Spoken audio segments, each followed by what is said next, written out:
So be it, Jedi. What's going on, guys? Back here with another video, another episode of Read It or Skip It. And today we're on book 4, technically the last book of the Republic Commando series by Karen Travis, Order 66. Now, going into this, I was looking forward to it, obviously, due to the name being Order 66. But as we'll see, it's not that exciting. To pick up where we left off with the last novel, Kaminoan scientists that Scarada and his boys were searching for to stop their accelerated aging ixnayed herself.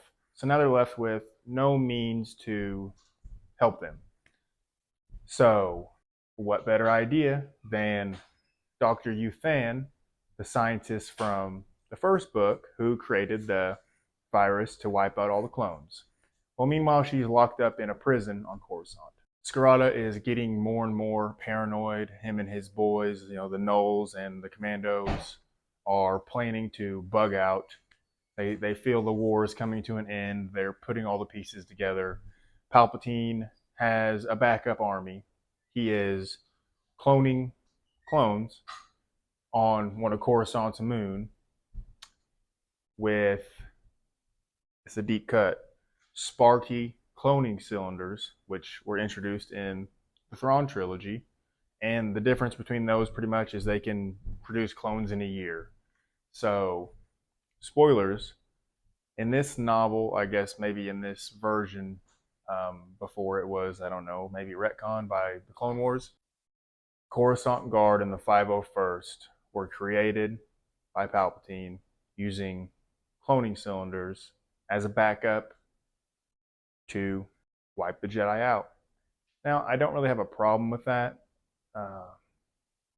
It's whatever. I mean, it's all, Star Wars canon is all subjective pretty much, but I kind of like the idea more that they were just loyal to Anakin and he brought him with him to sack the temple. So Etain finally tells Darman that he has a son. Of course, he doesn't take it very lightly. He feels as though Scarada, his father, kept it from him. He freaks out, beats him up. He tries to spend time with Etain and the baby, and obviously that's hard to do when they're both in the military. So they're planning to bug out on a certain amount of time. I mean, I don't know, I have to do the math, but 365 times 3, that's 3 years. That's how long the war was.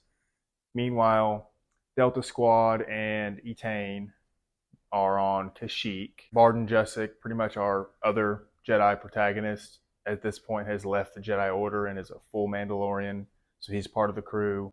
It's pretty much just like a lot of filler for like 75% of the book.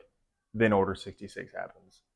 Etain and Delta Squad are on Kashyyyk, and they're fighting the Trandoshan's with the Wookiees.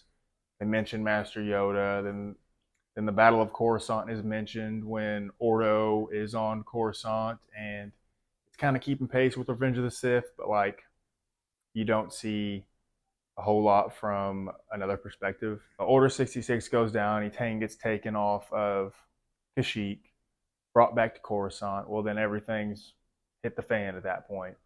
It's pretty much martial law.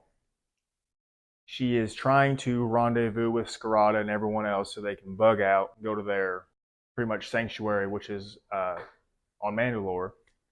Well, are you ready for this?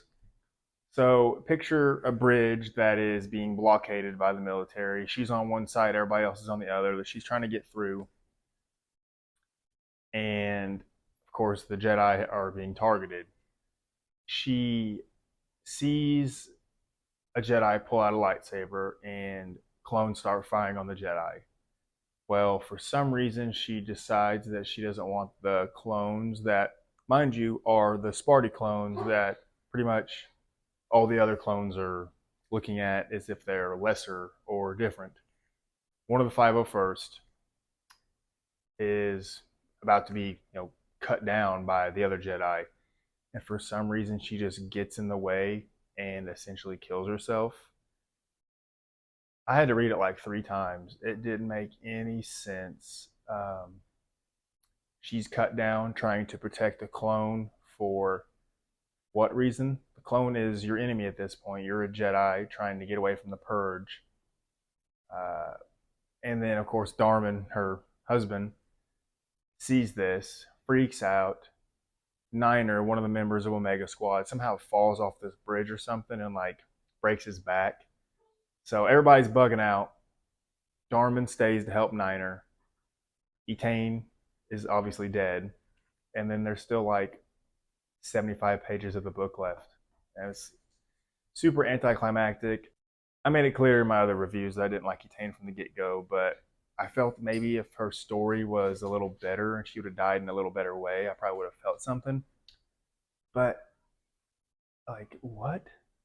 And then this, like, triggers everybody else that now they hate the Jedi because they're the reason Etain died. Like, dude, she jumped in front of a lightsaber. Like, what do you expect? I don't know. Well, to wrap it up, Etain's dead, gets brought to Mandalore. They cremate her. Everybody's sad. Darman, who is like maybe the main character at this point, starts to go into like disassociative mode, and he starts to be like a dick. He's like, that's a different Darman. That wasn't me. Yeah, I get it. I mean, it's trauma. So Darman stays on Coruscant with Niner because he's not going to leave him, and they are brought into the 501st. They are Imperial Commandos now.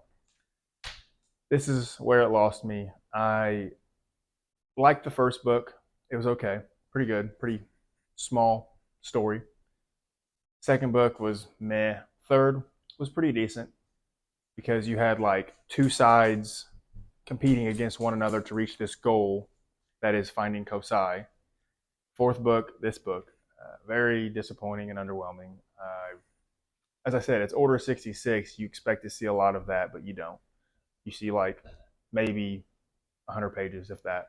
That being said, we still got one more book to do. Imperial Commando, 501st. I'm going to finish this strong, committed. I'm going to wrap it up. And after we do that book, we will talk about I guess if I haven't shared it already, my overall opinion of the series. As I said, if you haven't, check out those reviews before you watch this, or you're not going to know what's going on. Thanks for watching, guys. Hope you enjoyed the video. If you did, hope I see you on the next one.